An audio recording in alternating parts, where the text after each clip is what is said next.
25 વર્ષની લોનને તમે 10 વર્ષમાં કેવી રીતે પૂરી કરી શકો જાણો. લોનની બાબતમાં આ પાવરફુલ વસ્તુ છે કે પ્રી પેમેન્ટ અને પાર્ટ પેમેન્ટ એક સિમ્પલ કેલ્ક્યુલેશન દ્વારા સમજીએ. ફર્સ્ટ, 25 વર્ષની લોનમાં દર વર્ષે એક એક્સ્ટ્રા ઈએમઆઈ ભરવો, એટલે કે 12ના બદલે 13 ઈએમઆઈ ભરવાના, એટલે તમારી 25 વર્ષની લોન 20 વર્ષમાં કમ્પ્લીટ થશે. સેકન્ડ, દર વર્ષે 5%થી ઈએમઆઈ વધારો, એટલે કે 20,000નો ઈએમઆઈ હોય તો બીજા વર્ષે 21,000નો, ત્રીજા વર્ષે 22,050નો, ચોથા વર્ષે 23,152નો, પાંચમા વર્ષે 24,309નો. જો દર વર્ષે 5%થી ઈએમઆઈને વધારશો તો તમારી 25 વર્ષની લોન 13.5 વર્ષમાં કમ્પ્લીટ થશે.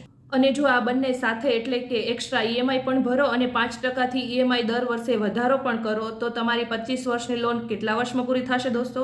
10 વર્ષમાં.